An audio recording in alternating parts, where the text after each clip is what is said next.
Well, kids, we've got a real treat for you today. I'm coming to you from inside my home. I don't have to record in the garage today because, well, you know, the family's at the in-laws' house, and I got the place all to myself, and so I didn't feel like moving my computer around, so I just brought my microphone inside, and we're going to do it here for now. And, you know, I've been a little under the weather anyway, so let's get rolling.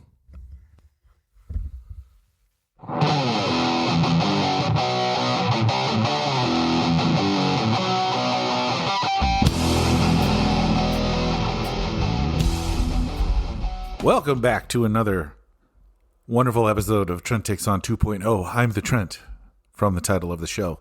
And it's Sunday. I'd never record on Sundays. I was feeling a little under the weather.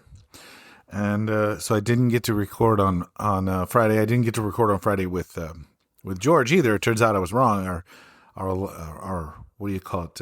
Our allotment of hours for podcasts, for the No Plan, No Problem podcast, plug, reset on Saturday and not Friday. So I was the day off. Although I guess we could have recorded and just left it in the can. Yeah. It's funny the things you think about it afterwards. Anyway, hindsight's pretty cool. Man, what to say. I continue to be horrifyingly stressed out. To make a long story short, I don't handle stress well. There was some things that happened to me along the way for me to get to where I am that kind of broke my spirit a little bit, and it deeply affected the way stress affects my body. And so when stressful things happen, I have multiple options as to how I can deal with them. None of them are great. Anyway, I'm in trying to kind of correct some of my health issues. I'm trying to reduce the amount of stress on my body and in my mind. We do that through talk therapy. That's good. Talk therapy is good. None of us should be afraid of a therapist. Therapists are good for us.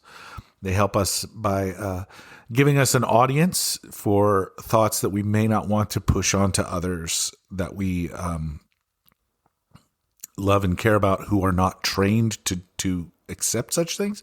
Had an interesting discussion with my partner last night about how, oh my God, it was this morning about how, nope, it was last night. I didn't handle stress well. When we first got together, and I was going through a real stressful period of my life, and she was the non-stressful part of it. And it was really good. And I was happy when I was around her, and she was like, why didn't you share more with me? And I was like, well, I didn't want to ruin that, by getting my crazy all over the place. Therapists can take the place of that person, the confidant that you need.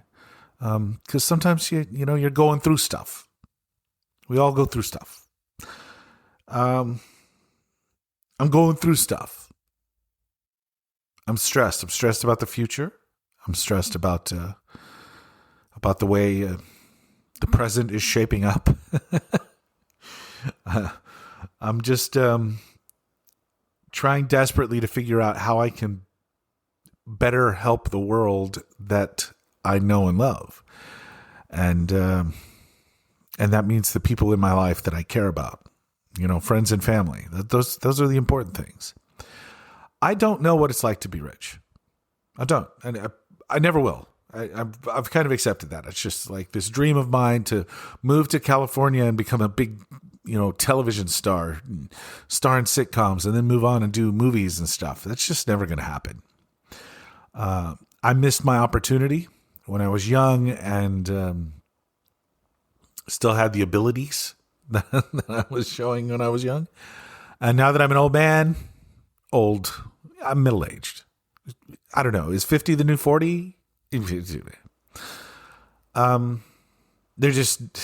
not going to happen. So I don't know what it's like to be rich, but I do know what it's like to be happy.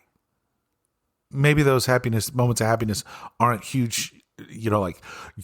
For these 5 years of my life, I was super happy. Maybe they're not that big, but I've had extended periods of happiness in my life. I know what it's like. It's nice. It's freeing. It feels good. And we should all want that for each other and for ourselves. Flip that. For ourselves and for each other. That's better. You deserve happiness. We all do. We all deserve freedom to pursue that happiness in however we want. And that's part of the first promise of this country in the Declaration of Independence that we're about to celebrate 250 years of. Life, liberty, and the pursuit of happiness. You should be able to pursue your happiness. And happiness is not necessarily money. I'm sure that you can buy a whole lot of things and surround yourself with a whole lot of people that will bring you some degree of happiness and comfort. I'm not going to say money can't buy happiness. I'm certain it can.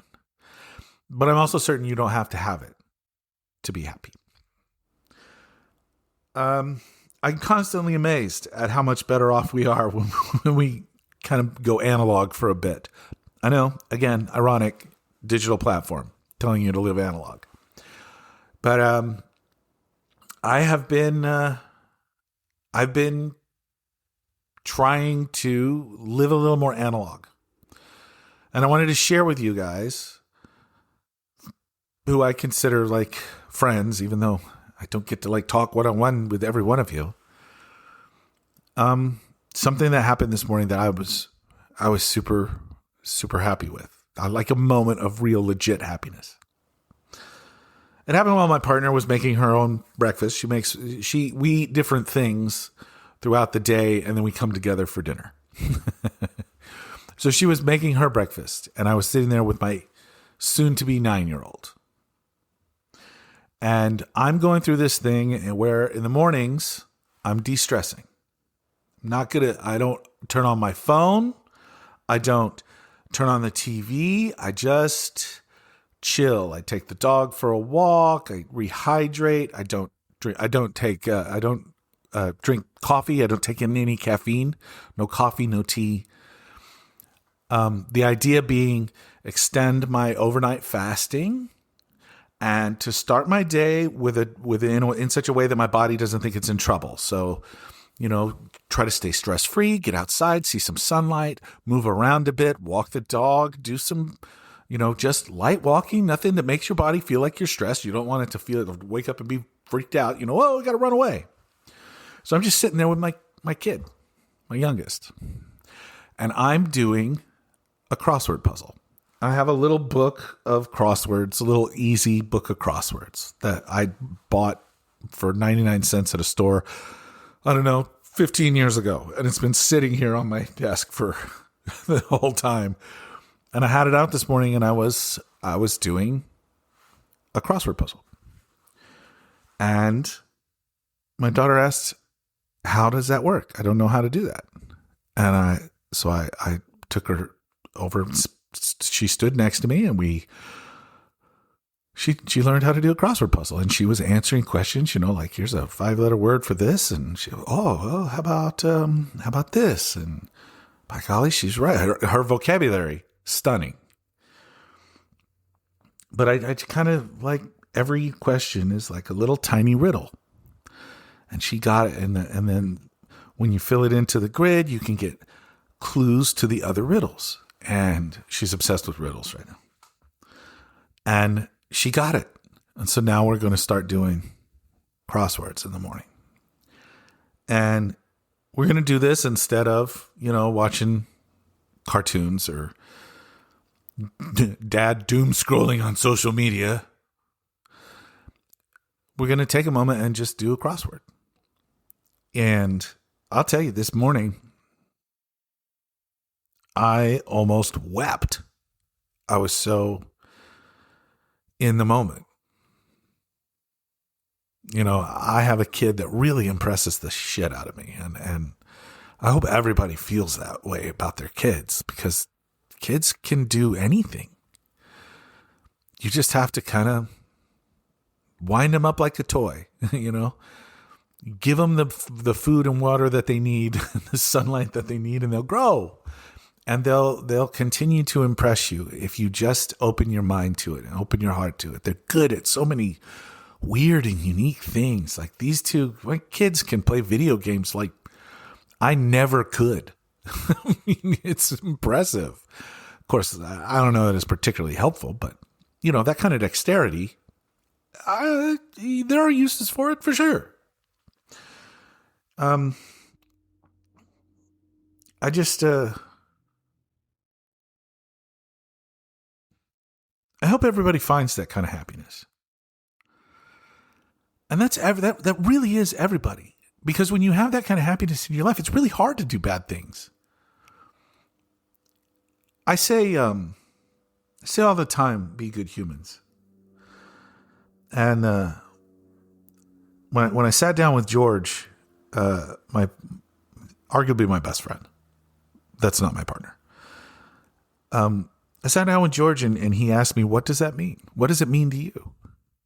We had a great discussion about it. It was a podcast. It worked out great. Being a good human means, not doing bad things to others. It means being kind. It means offering help when you see the opportunity to offer it. And being gracious and accepting if someone else wants to give you help or share something with you. That's good too. I just think about the tyranny that we're having to endure right now. And tyranny is when people who are put in charge of something for however they get there decide that their will, their whims is more important than the public good or what the public want. Monarchs, I guess, technically don't have to, kings and queens don't technically have to do what their subjects want. But of course, it's the best way to keep your head on your shoulders, as the French taught us. You can't continue to be a tyrant to the people forever. They get sick of it and they depose you and dispose of you however they feel. That's the way of the world. Okay. That's history. I'm not making this up. What we're living through is tyranny, and it's really awful. And the terror that people are feeling because there are masked and anonymous police forces taking people off the streets just based off of their race. And if you happen to be an ally to those people and you call them out on it, they're beating up and taking into custody and questioning and attempting to charge bystanders and allies with crimes that they don't commit. I mean, it's such a vile overreach. And it's one that we've seen before. This is old playbook stuff. This is, trying to control the masses with a small amount of people. And you do that through fear. You do that by forcing people to live in fear and overcome that fear to live a life that's worth living.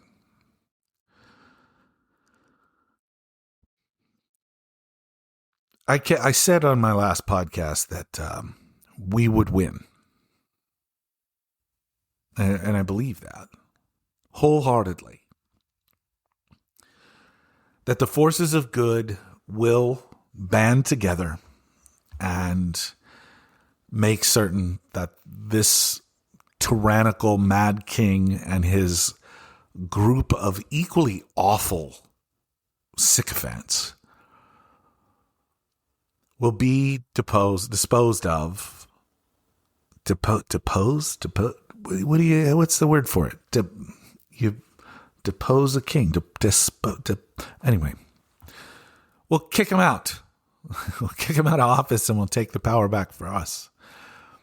And the people will have their voices heard again. They are absolutely trying to rig this upcoming election. They're going to try. They're going to try. They're going to try to intimidate people not to vote. They're going to try and pass rules and regulations that are not legal, like their SAVE Act, which would require everybody to prove their citizenship before registering to vote or voting. Because to prove your citizenship, you have to jump through all these hurdles, including paying money for things like a live, what do they call it, a live ID, real ID, or a passport. Those things cost money, especially when you have to do it in an expedited fashion. But even if you don't have to expedite it, they still cost money. And that means you have to pay to vote. And that makes it a poll tax. And poll taxes are unconstitutional.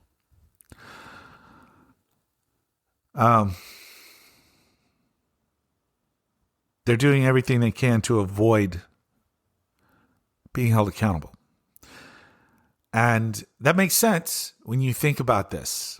When you watched, I don't know how many people watch these things, but Pam Bondi, our attorney general, had to answer questions in front of the oversight committee on, I believe it was a judicial committee, on,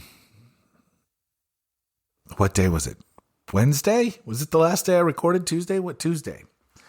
And she absolutely went bonkers. She was crazy. She was screaming about why are we not talking about why the Dow is over 50,000? It's like, bitch, let's talk about money. We're talking about criminal justice here. What are you talking about? That has nothing to do with you. She refused to answer questions from Democratic lawmakers. She refused to answer questions from Thomas Massey, who is a Republican lawmaker from I think it's Tennessee. He's a real piece of work, man. That guy is a pit bull. He wants to know why that they've screwed up these Epstein files so much. And you know what? He's not the only one. Most people want to know. Most people want to know because they want accountability. And that's the thing. Accountability is important. Without accountability, there's no repercussions. Without accountability, people act with impunity. Whew, rocking the vocabulary words.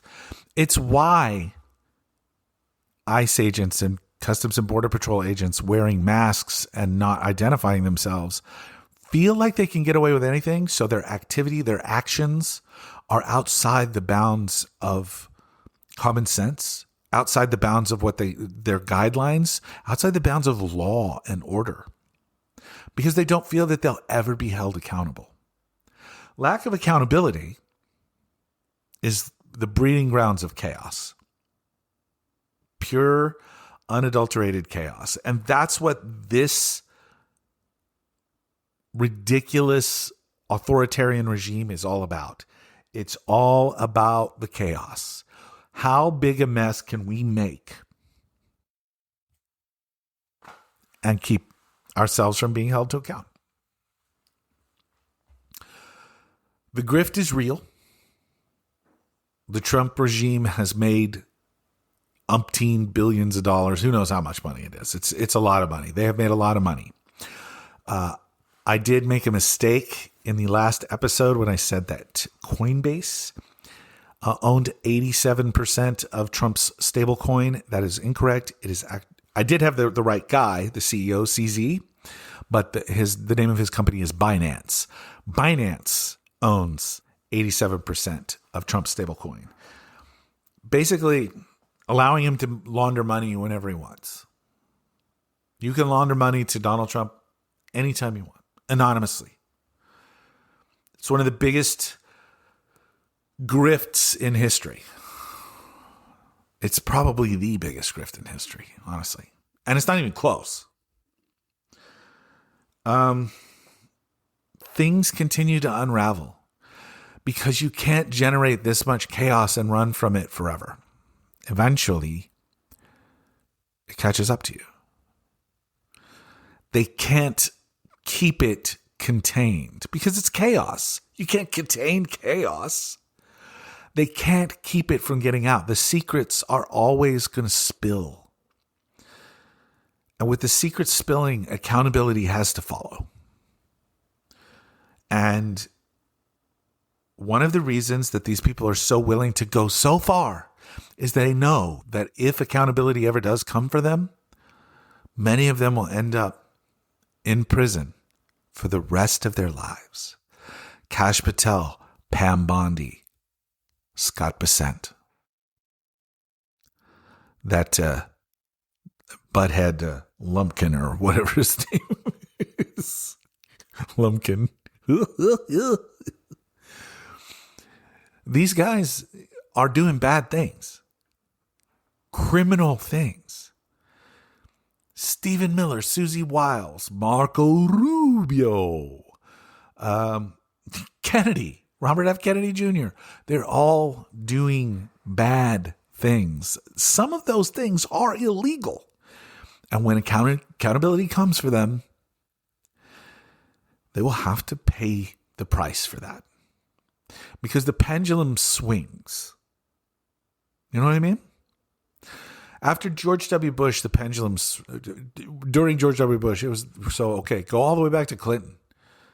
Go all the way back to Reagan. Reagan and Bush, the first Reagan and Bush, that was, or Reagan and the first Bush, that was a hard right anti-government swing. And it didn't work for the people. And so the pendulum swung back the other way. And Bill Clinton changed the way economics worked in this country. For the better, arguably, pretty easily. Living conditions got easier for all of us. But too much government interference led to George W. Bush. Pendulum swinging back the other way. Hyper-conservative, neocon warmongers. And they got us into a couple of doozies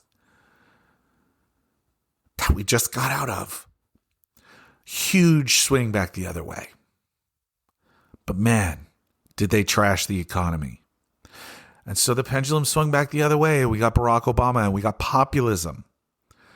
We got a change in the way we approach healthcare.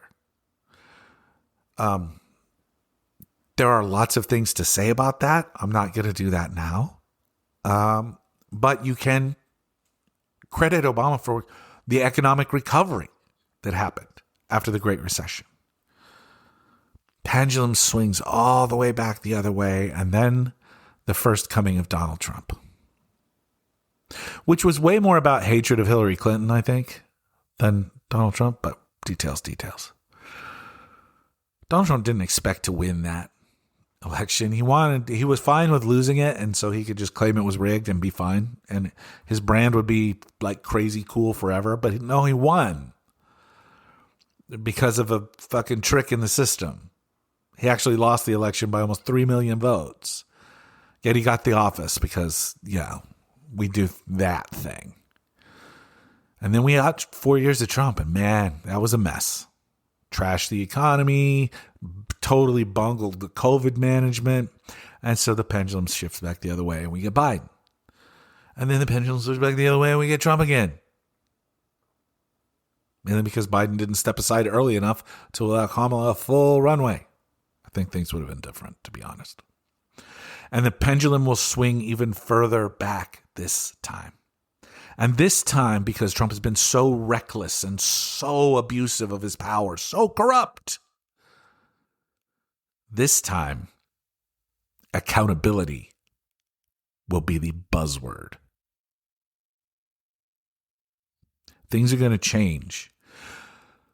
Laws are going to be ironed out and put into place that keep us from being abused, that keep us from being victims of this kind of corruption. Checks and balances will be restored, and we will fix a lot of the problems in the government. We're not going to go back to the way it was. No. It has to be better now. And that's what the Democrats are going to run on, and that's what they're going to win on.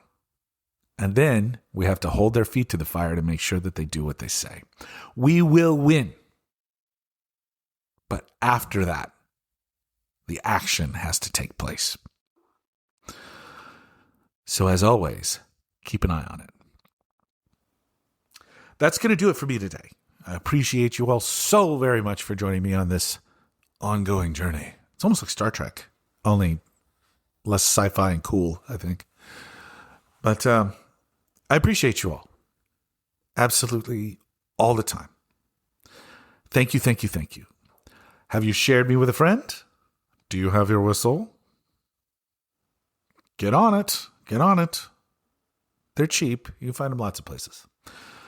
I will be back with you before you know it. Thank you all so very, very much. And don't forget to be good humans. It's the least we can do. Until next time. Love you.